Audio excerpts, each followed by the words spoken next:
Remember the innocent games we used to play as children, like solitaire, where we grappled with challenges on our own? Or hide and seek, where we hid ourselves from the world? It's August 22nd, 2010. And it's my twin daughter and son's 10th birthday. But more importantly, they're now tall enough to go on the adult rides at the amusement park. Now my son Zachary, he's got olive skin like me, big, beautiful brown eyes, brown hair. He gets really dark on beach holidays. He's my Energizer bunny. He's up at the crack of dawn ready to tackle the day. My daughter Zoe, she's got fair complexion, beautiful hazel eyes, light brown hair that glistens in the sun. Her tan is golden, and her demeanor is very chilled, but with a fiery inner core. Now they both come down for breakfast, and after eating, they go off, brush their teeth, get their shoes on, and they're off to be with their dad in the Honda minivan. They're waiting for me for a change.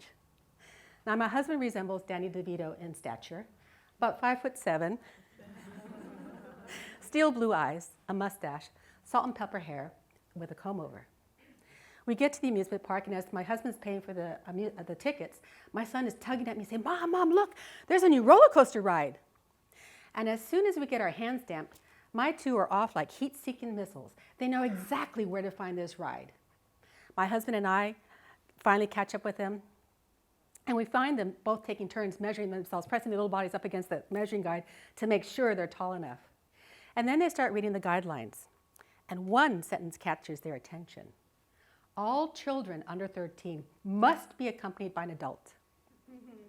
They look at each other. Daddy, please! Daddy, please! I don't do roller coaster rides. Speak to your mother. What?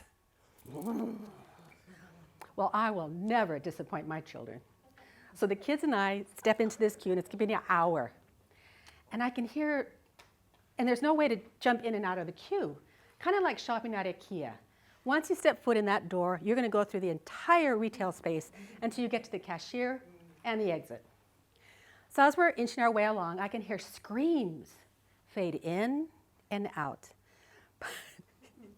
But I can't tell if they're screams of terror or joy.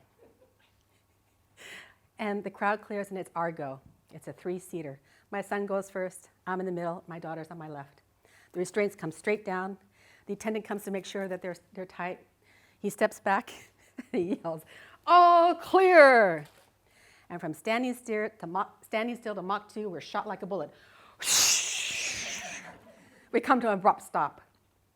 And then it's the slow, steady climb to the top. My kids are so excited. The higher we get in altitude, their legs are swinging back and forth. They're giggling. They've got a smile from ear to ear. I can feel the seat shift from side to side. My heart's trying to beat past my rib cage. I am doing my best not to hyperventilate. We get to the top. We stop. We're tilted forward. Our limbs are dangling before us. And we get a clearer view of where we're headed. It's a black hole. Yeah. We drop. And I'm laughing my ass off in the black hole. We get off the ride, and I'm checking to make sure I still have all my limbs. I look at my kids, I go, "Oh my God, that was fun. Let's go do that again." And they're chasing after me to go back in the queue. I just could not get enough. On my 4th attempt to get back on that ride, my son grabbed my arm. He says, "Mom, please stop. You're scaring me. I'm hungry. Can we go get something to eat?" Have you ever had something that you just couldn't get enough of? Just wanted more and more? Well, in my case, it was something that was very detrimental to me and my family. It's now August 22nd, 2014. And my kids want to go spend time with Grandma, my mother, in San Antonio, Texas. I've been made redundant July 2010, so I had plenty of time on my hands. Within a week, a family intervention lands me in a rehab center in Florida. I complete 90 days of treatment, followed by 2 months of sober living. And it's Saturday, January 3rd, and I'm on a plane back to Manchester, back home to be with my family. I'm greeted at the airport by my husband, my children, and the family dog, Abby. a black cockapoo. The moment they saw me, they knew I had relapsed. Why?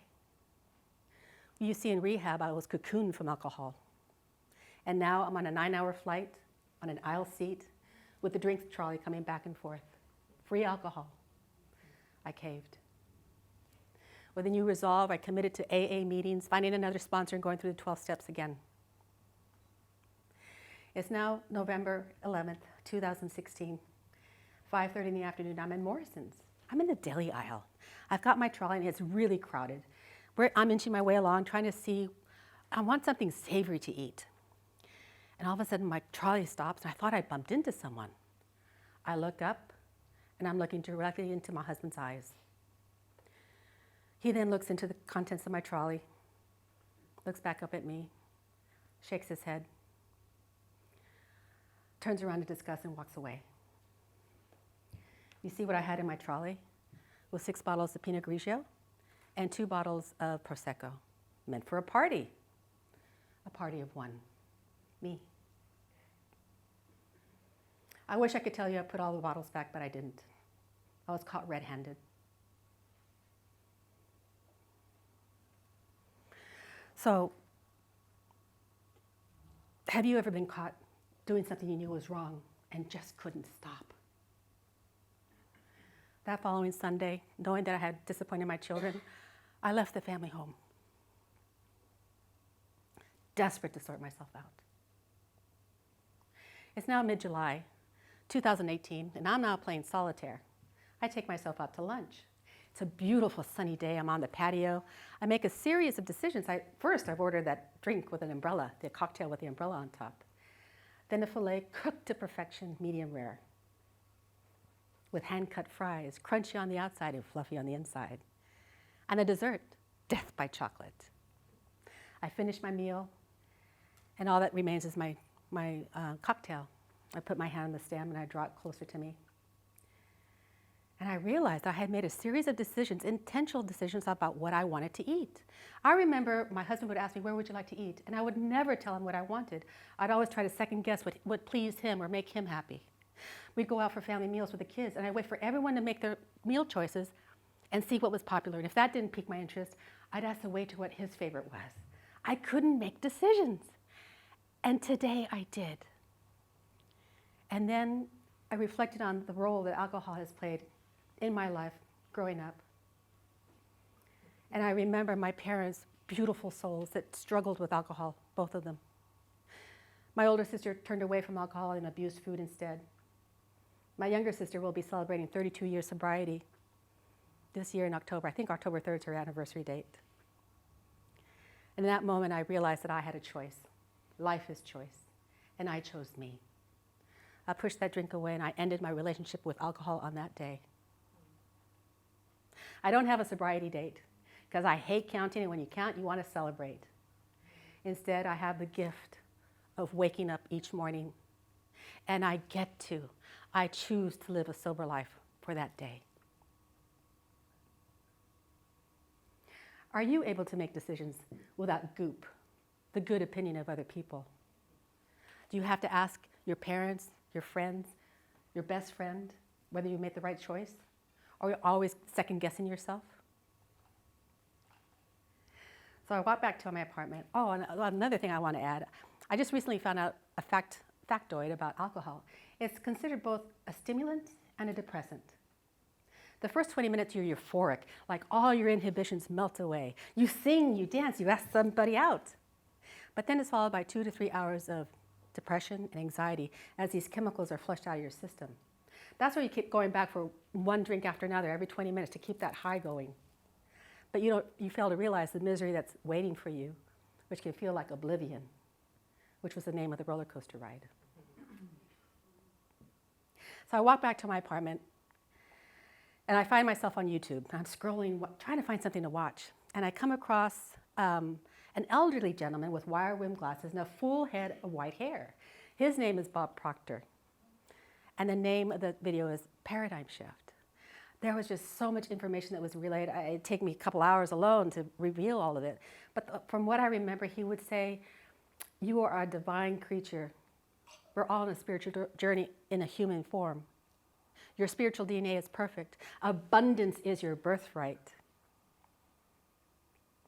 Happiness is a factory setting. Yeah.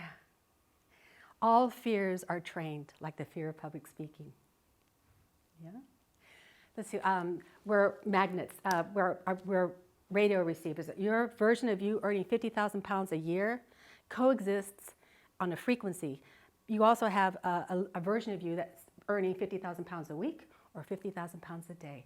It's a matter of the frequency, and that's what the universe is responding to. Yeah?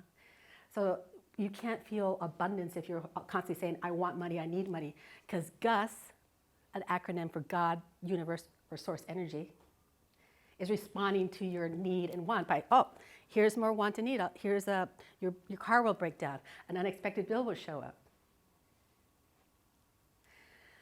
So and then I remember, and then he introduced paradigms, which is a mental blueprint that the first 7 years, 0 to 7, we're in a theta brainwave state. And we're recording everything around us, how our parents interact with us, how they relate with each other, money, finances, jobs. And that's our mental blueprint of how we'll be responding to life in our adult life. And if this can be a mental prison if we don't address it. And then, so our brains are wired to predict and protect us. Our nervous system is hardwired for comfort, but our soul wants to grow. For me, it felt like I was stomping on the gas and the brake pedal at the same time. Yes, I want to get more money. Yes, I want to be successful. But then my paradigms, my mental blueprint would say, oh no, this isn't safe. So it show up as procrastination, self-doubt, blaming. Yeah? Perhaps you felt that as well. And then I remember leaving home at 18. And I was so excited because I was going to leave the cuckoo's nest. I was leaving the insanity of my dysfunctional family, and I was going to find happiness. But yet, I played out my childhood in my adult life. Wow. I made a decision right then and there to invest in my personal development. I flew to LA, February 2020, and learned with Bob.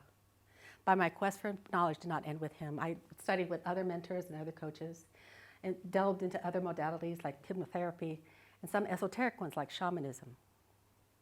Now, with your permission, I would love to take you through a short visualization exercise to demonstrate what I've learned. Raise your hand if you'd like to join me. Yes? Fantastic. All right. What I want you to do is we're going to breathe into a count of 6 and out to a count of 6. And I want the belly to extend because that gets us out of freeze and fight or stress mode and into an alpha brainwave state. Yeah, so breathe into count of 6, extend that belly, and out. Now keep that breath pace at your own time. And now I want you to smile, ear to ear. But now I want to see some teeth. Yes, now compare it. Look at your neighbors and make sure that they're smiling. Yes, because our face has the highest concentration of muscles, and we're forcing our brain to release dopamine into our system. All right, fantastic. Now I want you to have your feet flat on the floor, uncross your legs, feet flat, hands on your lap, palms up in receptive mode. Keep that breathing going. I invite you to close your eyes, but if you're not comfortable with that, then please lower your eyes and soften your gaze. Now imagine I have in my hand a check for 1 million pounds that will be direct deposited into your account 3 months from today, June 9th. It's yours. You don't have to do anything for it. You don't have to sell anything, have part-time jobs, 2-3 jobs. It's yours. Now imagine imagine you're on your phone app on June 9th and you look at your new bank balance and you see the 1 million pounds. Or perhaps you're at the ATM and you see you've got that extra money. How does that make you feel? Are you feeling giddy? Disbelief? Like a weight's been lifted off your shoulders? What will you do with this extra money? Where are you booking your next holiday? Are you flying business class? First class? Private jet? There are no limits. Imagine you're grabbing the keys to your car. What kind of car are you driving? Where are you going? Who's with you? What do you hear? What do you feel? What do you taste? What do you smell? What charities are you supporting? Because the more you give, the more you receive by law. Now we're going to end this exercise. Wiggle your toes, your fingers, but keep this feeling of abundance with you. And in your time, open your eyes. Fantastic. I didn't see any of you comparing or asking, oh, should I have this or can I have this? You know it's yours. But we have to, our visualization, our imagination is what, if Bob would say, if you can see it in your mind, it'll be in your physical reality. You were once a thought, and here you are now. Proof. Yeah? So through my journey, there's been 4 principal tools of transformation that I've learned from my mentors and my coaches, and I implement daily. And I encourage my clients to as well. And you can do this too. And it spells the word GAME, G-A-M-E. And the first is gratitude. You can't be fearful and grateful at the same time. But the trick is to be grateful for what you have now. You can't be thinking lack because you'll be drawing more of that back into your life. A is for awareness. This is your superpower. Because with awareness comes choice. And with choice, that unlocks your doors to freedom. M is for manifestation. You are powerful manifestors right now. You are manifesting 24 hours a day by universal law that we can't see but exist. E is for emotion, energy and motion. All emotions are vital information, like indicators on your dashboard. Can you imagine if you ignored the red light? That'd be detrimental. You could have a car crash. But we're so used to suppressing the negative emotions. And we keep doing that, and it shows up as dis-ease in the body. Yeah. So yes, I'd like to share with you this. Gotta love Facebook for bringing up your photo memories, right? I remember this quite well. This was at the height of my addiction. This was April 2014, Austin, Texas, and we were at an ice cream shop. And when this popped up on my screen, I wanted it to be obliterated. I was embarrassed. But then I've come to love her. That was me. And now I stand before you both as a masterpiece and a work in progress. That was the past. I have a new future. Whatever you're struggling with in the past, or if you're struggling with something now, a new future is always available to you. So I'd like to offer next an invitation for you to explore working with me 3 different ways. You're more than welcome to take a picture of this and book a call with me.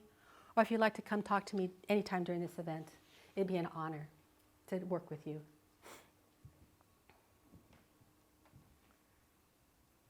Just remember, you are a powerful being. There's nobody on this earth like you. You're 1 in 8 billion. You were born a winner.